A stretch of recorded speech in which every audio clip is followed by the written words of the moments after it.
예, 오늘 본문 말씀에 보면 이제 아히멜렉이라고 하는 사람이 나오고 이름이 비슷한데 아비아달이라고 하는 사람이 나옵니다. 아비아달이라고 하는 사람은 아히멜렉이라고 하는 제사장의 아들입니다. 우리가 아히멜렉 하면 어떤 사건을 떠올리셔야 되냐면 다윗이 사울에게 이제 쫓기다가 도망을 치다가 살기 위해서 제사장들이 살고 있는 노비라고 하는 성으로 피신을 한 적이 있습니다. 그때 다윗이 그곳에서 아히멜렉 제사장을 만나게 됩니다. 그리고 그 아히멜렉 제사장에게 내가 너무나 굶주렸습니다. 그리고 나와 함께 도망치는 나의 부하들이 굶주려서 먹을 것을 좀 주십시오라고 요청을 했습니다.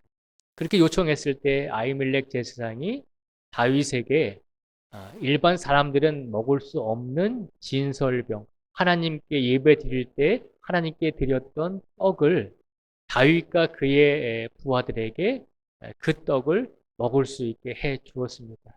왜냐하면 아히멜렉 제사장이 볼 때 물론 율법으로는 하나님께 드렸던 그 떡은 제사장들만 먹을 수 있었는데 율법보다 사람의 생명이 더 귀하기 때문에 굶주려 있는 다윗과 그의 부하들을 살리기 위해서 아히멜렉 제사장은 자신의 양심상 그리고 자신의 신앙의 기준으로 그 진설병을 하나님께 드렸던 떡들을 이제 다윗과 그의 부하들에게 주어서 살게 합니다.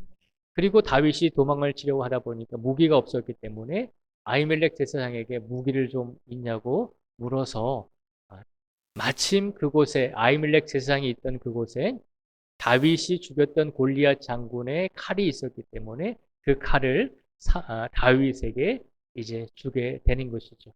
그래서 결국은 다윗은 도망치다가 아히멜렉의 도움을 입어서 침을 얻고 또 무기까지 챙겨서 도망을 치게 된 것입니다. 그런데 안타깝게도 그 모습을 사울 왕의 신하였던 오늘 본문에 보면 에돔 사람 도액이라고 하는 사람이 목격을 하게 됩니다. 그리고 이 목격한 사건을 고스란히 사울 왕에게 가서 보좌질을 하게 됩니다. 그 소식을 듣고 그 말을 듣고 사울 왕이 너무나 화가 나서 오늘 본문 말씀에 보면 이 아히멜렉 제사장을 불러다가 다그치고 있는 사건을 우리에게 보여주고 있는 것입니다. 오늘 말씀을 통해서 우리가 한번 생각해 보고자 하는 것은 사람은 누구나 위기를 당할 때가 있습니다. 위기를 당할 때마다 우리가 피난처를 찾게 됩니다. 위기를 당할 때 어떤 사람들은 세상에 힘을 입어서 세상으로 피하기도 하고 어떤 사람들은 또 하나님 품에 숨기를 피하기를 원하는 사람들이 있습니다. 오늘 본문의 말씀은 참 안타깝게도 다윗을 도와준 아히멜렉 제사장을 결국 사울 왕이 죽이는 본문의 말씀입니다. 그런데 다윗을 도와준 이 아히멜렉 제사장만 죽인 것이 아니라 안타깝게도 사울 왕이 너무나 화가 났던지 그 노비라고 하는 성에 살고 있었던 제사장들 가운데 85명이나 되는 제사장을 죽여버리고 거기서 화가 안 풀렸는지 그 성에 살고 있었던 모든 가족들 또 이 제사장들이 키우고 있었던 많은 목축들이 있었잖아요. 그 목축들까지도 동물들까지도 다 죽여버리고 어린 아이들까지도 다 죽여버리게 되는 안타까운 사건을 보여주고 있습니다. 이런 상황 속에서 우리가 살다 보면 신앙적으로 또 믿음적으로 어려움을 당하고 또 위기를 당할 때 우리는 과연 어떤 모습으로 살아가야 될지, 우리는 과연 어디에 피난처를 만들어야 되는지를 우리에게 오늘 말씀을 통해서 깨닫게 해주고 있습니다. 그럼 오늘 구체적으로 말씀을 좀 더 보면서 저희가 살펴보도록 하겠습니다. 11절에서 13절까지 말씀을 저희가 한번 같이 읽어보겠습니다. 11절에서 13절까지 말씀을 같이 읽겠습니다. 시작. 왕이 사람을 보내어 아들 제사장 아히멜렉과 그의 아버지의 온 집, 곧 노베에 있는 제사장들을 부르매 그들이 다 왕께 이른지라. 사울이 이르되 너 아히도베 아들아 들으라. 대답하되 내 주여 내가 여기 있나이다. 사울이 그에게 이르되 내가 어찌하여 이새의 아들과 공모하여 나를 대적하여 그에게 떡과 칼을 주고 그를 위하여 하나님께 물어서 그에게 오늘이라도 매복하였다가 나를 치게 하려 하였느냐 하니. 아멘. 사울이 다윗을 도운 아히멜렉과 그리고 그곳에 있던 제사장들 85명을 불러서 지금 신문을 하고 있는 것입니다. 왜 다윗을 도와주었는가라고 하는 것입니다. 그래서 이 아히멜렉 제사장이 사울의 질문에 이렇게 대답을 하고 있습니다. 뭐라고 대답을 하냐면 14절과 15절의 말씀을 우리가 또 같이 읽어보겠습니다. 14절과 15절의 말씀입니다. 시작. 아히멜렉이 왕에게 대답하여 이르되 왕의 모든 신하 중에 다윗같이 충실한 자가 누구인지요? 그는 왕의 사해도 되고 왕의 호위 대장도 되고 왕실에서 존귀한 자가 아니니까. 내가 그를 위하여 하나님께 물은 것이 오늘이 처음이니까 결단코 아니니이다. 원하건대 왕은 종과 종의 아버지의 온 집에 아무것도 돌리지 마옵소서. 왕의 종은 이 모든 크고 작은 일에 관여하여 아는 것이 없나이다 하니라. 아멘. 이 14절과 15절에 보면 왜 다윗을 도왔는가라고 묻는 사울 왕의 질문에 아히멜렉 제사장이 대답을 합니다. 왕이시여, 내가 다윗을 도와준 것이 처음이 아니지 않습니까? 다윗은 우리 이스라엘 백성들 중에 존귀한 자가 아닙니까? 그는 왕의 모든 신하 중에 으뜸인 사람이 아닙니까? 그리고 다윗은 충실한 자이며 그런 왕의 사위가 아닙니까? 우리 제사장들이 다윗을 위해서 하나님께 묻고 그리고 다윗을 위해서 기도해주고 다윗을 위해서 도와준 것이 한 번이 아니지 않습니까? 왜 사울 왕이시여 당신은 정치적으로 자꾸 그 책임을 다윗을 놓친 그 책임을 우리들에게 묻는 것입니까? 라고 불러서 지금 아히멜렉 제사장이 사울 왕에게 이야기하고 있는 것입니다. 사울 왕은 다윗이 도망가다가 아히멜렉 제사장의 도움을 받아서 그리고 그에게서 먹을 것뿐만 아니라 무기까지 챙겨갔다는 그 소식을 에돔 사람 도액에게 보고받고 그 화를 다윗에게 풀어야 되는데 다윗이 그 앞에 없으니까 다른 사람인 아히멜렉 제사장과 그리고 그 성에 있었던 많은 제사장들을 불러놓고 그들에게 화풀이를 하면서 책임을 묻고 있는 것입니다. 오늘 하나님께서 이 위험하고 어려운 위기 속에서 아히멜렉 제사장과 그리고 함께 있던 모든 제사장들이 죽을 위험에 빠져 있을 때 하나님께서 이 위험한 상황을 통해서 이들에게 어떤 은혜를 주셨고 어떤 방법으로 하나님께서 이 제사장들에게 하나님의 평안을 주셨는지 우리가 사울 왕의 다시 한번 대답을 통해서 사울 왕의 모습을 통해서 한번 살펴보고자 합니다. 16절에서 19절까지 말씀해 보면 이제 사울 왕이 아히멜렉 제사장의 이야기를 듣고서 분을 참지 못해서 이제 신하들에게 명령을 내리고 있는 말씀입니다. 우리 16절부터 19절까지 말씀을 함께 같이 읽어보겠습니다. 시작. 왕이 이르되 아히멜렉아 내가 반드시 죽을 것이요 너와 내 아비의 온 집도 그러하리라 하고 왕이 좌우의 호위병에게 이르되 돌아가서 여호와의 제사장들을 죽이라. 그들도 다윗과 합력하였고 또 그들이 다윗이 도망한 것을 알고도 내게 알리지 아니하였음이니라 하나 왕의 신하들이 손을 들어 여호와의 제사장을 죽이기를 싫어한지라. 왕이 도액에게 이르되 너는 돌아가서 제사장들을 죽이라 하매 에돔 사람 도액이 돌아가서 제사장들을 쳐서 그날에 세마포 에봇 입은 자 85명을 죽였고 제사장들의 성읍 노베의 남녀와 아이들과 젖 먹는 자들과 소와 나귀와 양을 칼로 쳤더라. 아멘. 16절에서 19절까지 말씀을 보면 솔직하게 이야기하는 아히멜렉 제사장의 이야기를 듣고서 사울 왕은 그것을 그냥 넘기지 않습니다. 다윗이 너무나 미운데 화풀이를 하고 싶고 분을 내고 싶은데 그 대상은 없으니까 그 자리에 있는 아히멜렉 제사장과 그리고 같은 제사장들 무리들에게 이제 사울 왕은 분운을 품고 선포하게 되죠. 그래서 신하들에게 이 아히멜렉과 그리고 제사장들 85명을 다 칼로 쳐 죽이라라고 명령을 내립니다. 근데 그 명령을 사울 왕의 신하들이 듣고 처음에 따르지 않죠. 왜 명령을 따르지 않았냐면 아무리 왕의 명령이었지만 사울 왕의 신하들도 하나님을 믿는 사람들이었잖아요. 하나님을 믿는 이스라엘 백성들이 하나님께서 세우신 제사장을 칼로 죽이라고 하는 왕의 명령이지만 차마 그 명령을 따를 수 없었다는 것입니다. 하나님께서 세우신 제사장이니까 그들을 죽이는 것은 하나님께 올바른 일이 아니니까 사울 왕의 신하들도 올바른 마음과 양심을 가지고 있었기 때문에 사울 왕의 명령을 처음에는 따르지 않았습니다. 그러자 이번에는 왕이 누구에게 그 명령을 내리냐면 오늘 말씀에 보면 에돔 사람 도액이라고 하는 사람에게 아히멜렉 제사장과 많은 제사장들을 죽이라고 그렇게 명령을 합니다.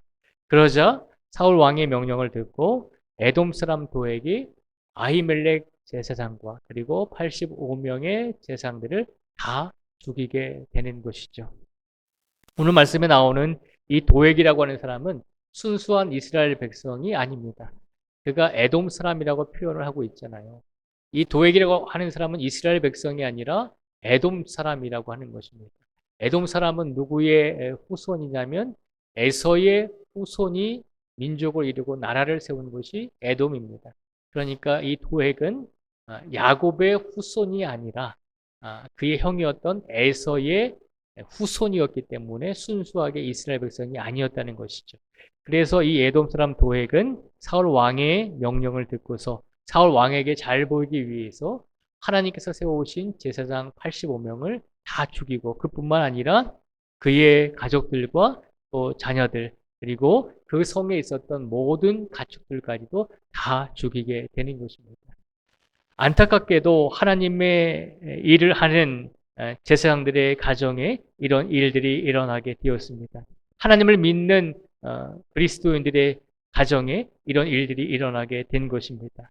하나님을 믿는 성도들의 가정에 이런 어려운 일들이 일어나게 된 것입니다. 누구에게나 위기가 닥칠 수가 있습니다. 우리가 오늘 본문 말씀에 보면 19절까지 말씀을 보면 제사장들의 집안에서 아무도 살지 못하고 다 이제 진멸되고 다 이제 몰살되었다라고 하는 것을 우리가 알게 됩니다. 우리가 이 사건을 바라보면서 하나님, 왜 하나님께서는 하나님을 믿는 성도들에게 이런 위기와 어려움을 주십니까? 그것도 한 사람뿐만 아니라 모든 성 안에 있던 어린 아이에서부터 이르기까지 모든 어른에 이르기까지 모두 다 진멸되는 그런 일들이 왜 일어나도록 하나님께서 방치하여 두십니까? 라고 그렇게 하나님께 질문을 할 수가 있습니다. 사울 왕은 제사장들을 죽였을 뿐만 아니라 그가 그 제사장들의 가족을 죽인 방법은 잔혹하게도 하나님께서 이방 민족을 진멸하실 때 쓰는 방법을 사용했다는 것을 우리가 알게 됩니다. 그렇잖아요. 모든 어린 아이들까지, 모든 가축들까지도 다 죽였다는 것입니다. 이것은 하나님께서 하나님을 믿지 않는 이방 민족을 멸하실 때 하나님께서 사용하신 방법입니다. 그런데 하나님께서 세우신 사울 왕이 하나님께서 세우신 제사장들을 죽일 때 이 방법을 사용했다는 것입니다. 얼마나 이 사울 왕이 하나님 보시기에 악한 일을 행하고 있는 것을 우리에게 보여주고 있습니다. 그런데 오늘 말씀에 보면 놀랍게도 모든 제사장들이 다 죽을 때 하나님께서 아히멜렉의 아들들 중에서 한 사람을 살게 하시는 것을 우리에게 보여주고 있습니다. 위기가 닥쳤을 때, 이런 어려움이 닥쳤을 때 하나님께서는 이 아히멜렉의 가문에 정말로 은혜를 베푸셔서 한 사람의 아들이 살아날 수 있도록 은혜를 주셨다는 것입니다. 그것이 20절의 말씀입니다. 20절의 말씀을 우리가 한번 같이 읽어보겠습니다. 20절을 같이 읽겠습니다. 시작. 사울이 여호와의 제사장들 죽인 일을 죄송합니다. 20절입니다. 시작. 아히도베의 아들 아히멜렉의 아들 중 하나가 피하였으니 그의 이름은 아비아달이라. 그가 도망하여 다윗에게로 가서 아멘. 아히멜렉 제사장의 가문이 모두 다 몰살당하고 진멸당할 때 이제는 그 위기와 위험 속에서 희망이 없다라고 생각했을 때 하나님께서는 아히멜렉 아들들 중 가운데 한 사람을 하나님께서 다윗에게 도망할 수 있도록 은혜를 더하여 주셨다는 것입니다. 오늘 아비아달의 입장에서 보면 아비아달은 제사장이었고 지금 위기에 어려움을 당했습니다.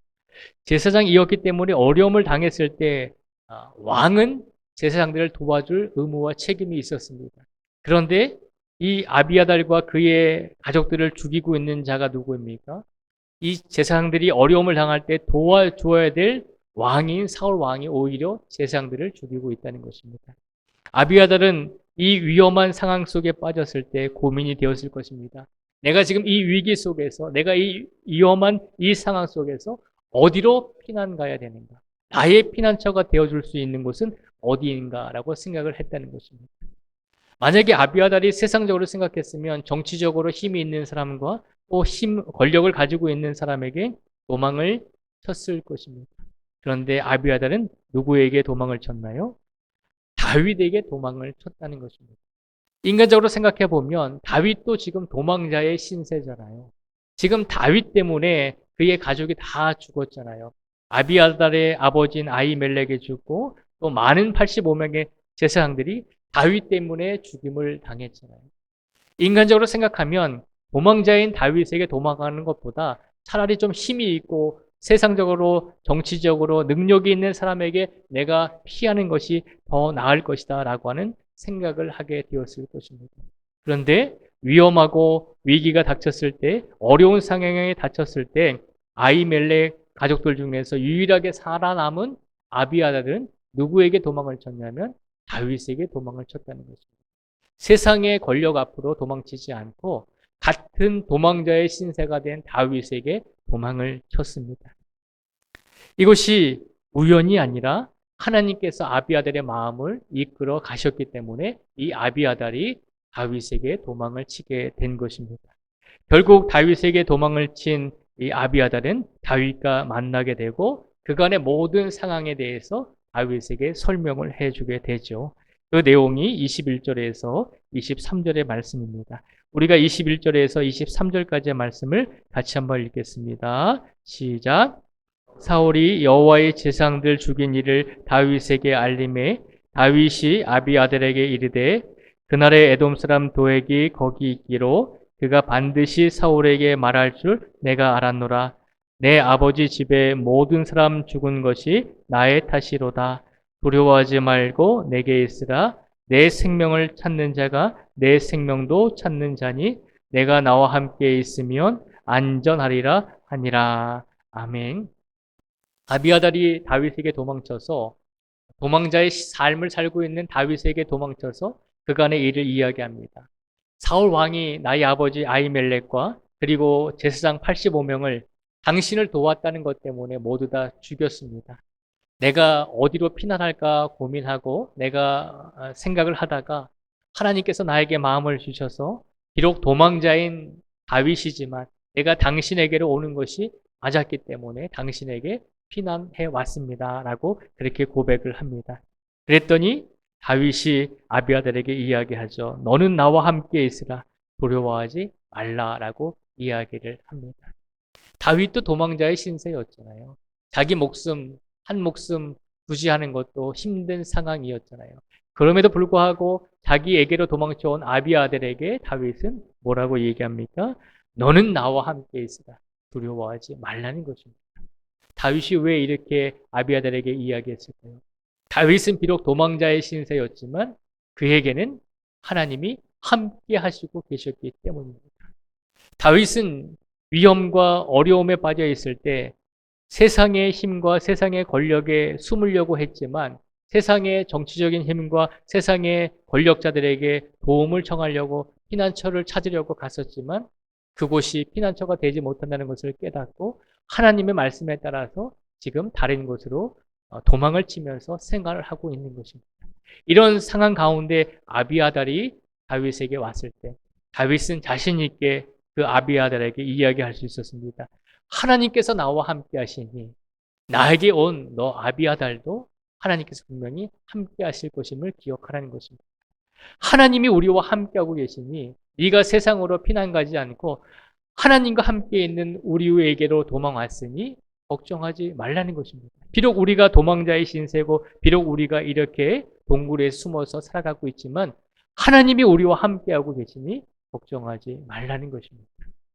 아비아달은 하나님이 함께 하시는 다윗에게 도망갔을 때 비로소 은혜를 입었고 평안을 누릴 수가 있었습니다. 지난 한 주간의 삶 속에서 우리가 세상에서 살아가면서 우리가 삶을 살아가면서 위험한 일을 겪기도 하고 어려운 일을 겪기도 하고 또 위기를 겪기도 하고 우리가 고난을 겪기도 하셨을 것입니다. 그럴 때마다 우리 성도님들은 어디에서 피난처를 찾으셨습니까? 하나님 안에서 피난처를 찾기를 원하셨습니까? 아니면 세상적인 지식으로 세상적인 힘과 능력으로 우리가 가지고 있는 많은 물질로서 피난처를 삼으려고 하셨습니다. 하나님께서는 오늘 이 시간 우리에게 말씀하십니다. 지난 한 주간의 삶 속에서 우리가 힘들고 어려울 때 우리가 하나님 품 안에서 피난처를 찾으려고 애쓰며 기도하면서 그렇게 살아왔는지 아니면 세상의 삶 속에서 세상의 힘 속에서 세상의 능력 속에서 그렇게 피난처를 찾으려고 애쓰지는 않았는지 우리 자신을 되돌아보라는 것입니다. 오늘 하나님께서 혹여라도 아직까지 우리 마음속에 위기와 어려움이 계속 진행되고 있는 그런 상황 속에 놓여 있는 성도들이 있다면 이제는 세상 속에서 피난처를 찾지 말고 오직 하나님 안에서 피난처를 찾을 수 있는 성도가 되라고 우리에게 오늘 이 말씀을 선포하여 주신 줄 믿습니다. 비록 인간의 눈으로 볼 때는 사람의 눈으로 볼 때는 다윗도 도망자의 신세였지만 사울은 왕이었잖아요. 모든 것을 가지고 있었잖아요.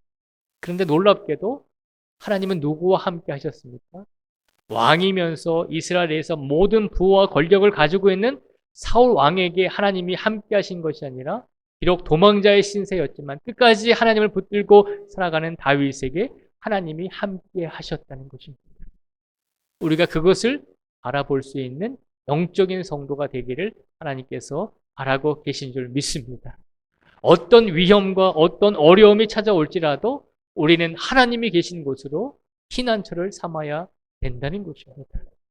오늘 하나님께서 오늘 이 시간 우리를 이 자리로 우리 교회로 우리를 하나님께 예배 드릴 수 있는 이 자리로 우리를 불러주신 것은 세상의 어려움과 세상의 고통 속에서도 하나님이 계신 우리 교회에서 하나님께서 늘 피난처가 되어주시겠다라고 하는 약속의 말씀을 우리에게 주시기 위해서 오늘 이 말씀을 우리에게 더하여 주신 줄 믿습니다.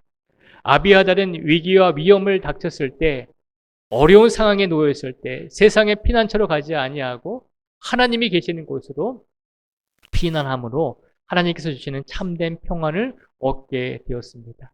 오늘 이 자리에 앉아 계신 모든 성도님들도 한 주간 시작되는 모든 삶 속에서 혹여라도 어려움과 위기와 위험한 상황이 우리에게 닥쳐올 때 세상에 있는 피난처로 나아가지 마시고 하나님이 계신 곳으로 날마다 하나님이 계신 곳에서 피난처를 찾을 수 있는 귀한 믿음의 성도가 되기를 주님의 이름으로 축복을 드립니다. 오늘 말씀을 마무리하면서 우리가 한 가지를 또 질문하기를 원합니다. 사울 왕이 왜 그토록 모든 것을 가졌는데도 불구하고 그렇게 많은 재상들을 죽일 수밖에 없었는가? 왜 재상들뿐만 아니라 다윗을 미워하는 그 마음이 어린 아이들로부터 시작해서 모든 가축까지도 그렇게 죽일 수밖에 없었는가라고 하는 질문입니다. 사울 왕이 왜 이렇게 변하게 되었을까요? 그것은 사울 왕은 하나님을 의지하지 못하고 하나님을 믿지 못하게 되었을 때 그의 마음속에 불안이 계속 존재하게 되었다는 것입니다. 불안은 우리의 믿음과 우리의 마음을 갉아먹는 아주 악한 존재입니다. 우리가 하나님을 믿지 못하고 우리는 불안한 마음이 계속해서 우리의 마음속에 있을 때 우리는 사람들과의 관계 속에서 경계하고 의심하게 되는 것입니다. 불안이 계속 우리 마음속에 있을 때 하나님을 믿지 못하고 의지하지 못하고 계속 그 불안이 우리의 마음을 이끌어 갈 때 우리는 사람들을 경계하고 의지할 뿐만 아니라 의심할 뿐만 아니라 그 불안은 우리에게 열등감을 주게 된다는 것입니다. 사울은 블레셋과의 전쟁에서 다윗과 이스라엘 땅으로 돌아올 때 많은 이스라엘 백성들이 찬양하면서 노래하면서 그들을 맞이했습니다. 그런데 어떤 노래를 불렀죠? 사울이 죽인 자는 천천이고 다윗이 죽인 자는 만만이다라고 하는 그런 노래를 듣게 되었습니다. 그런 노래를 들을 때부터 사울의 마음은 불안해지기 시작했습니다. 그리고 그 불안한 마음은 결국 하나님을 의지하지 못함으로 결국 더 커져서 결국 다윗을 의심하고 다윗을 경계하고 그리고 그 불안한 마음은 결국 다윗을 죽이고자 하는 마음으로 변하게 되었고 다윗 앞에서 자신은 왕이었고 다윗은 신하였음에도 불구하고 그 불안한 마음을 계속 유지하게 되었을 때 결국 사람과의 관계 속에서 열등감을 가지게 되고 자기를 사랑하지 못하게 되는 그런 환경이 지속되므로 결국은 오늘 본문에 있는 말씀처럼 다윗을 죽이지 못하니까 다른 사람까지 죽이게 되는 그런 안타까운 일을 범하게 된 것입니다. 우리가 힘들고 어려울 때, 우리에게 위기가 닥쳐올 때 우리 마음속에 분명히 불안이 찾아오게 될 것입니다. 그런데 그 불안이 찾아올 때 우리가 어디에서 피난처를 찾아야 될까요? 세상이 아니라 하나님이 계신 곳에서 우리가 피난처를 찾는 성도가 되어야 한다는 것입니다. 오늘 이 시간 우리의 마음속에 혹여라도 아직까지 해결되지 않은 불안과 또 경계심과 또 의심으로 가득 차 있다면 오늘 이 시간 모든 것을 내려놓으시고 하나님이 계신 이곳에서 하나님이 계신 우리 교회 안에서 하나님께 모든 것을 맡기시고 하나님이 주시는 피난처의 평안을 오늘 누리시고 받으시며 이렇게 새롭게 시작되는 한 주간의 삶 속에서 내일부터 새롭게 시작되는 9월의 한 달간의 시간 속에서 더 하나님을 붙들고 모든 어려움 속에서 모든 불안을 하나님께 맡기시고 진정한 평안을 하나님 안에서 찾으며 살아가실 수 있는 우리 모두가 되기를 주님의 이름으로 축복을 드립니다.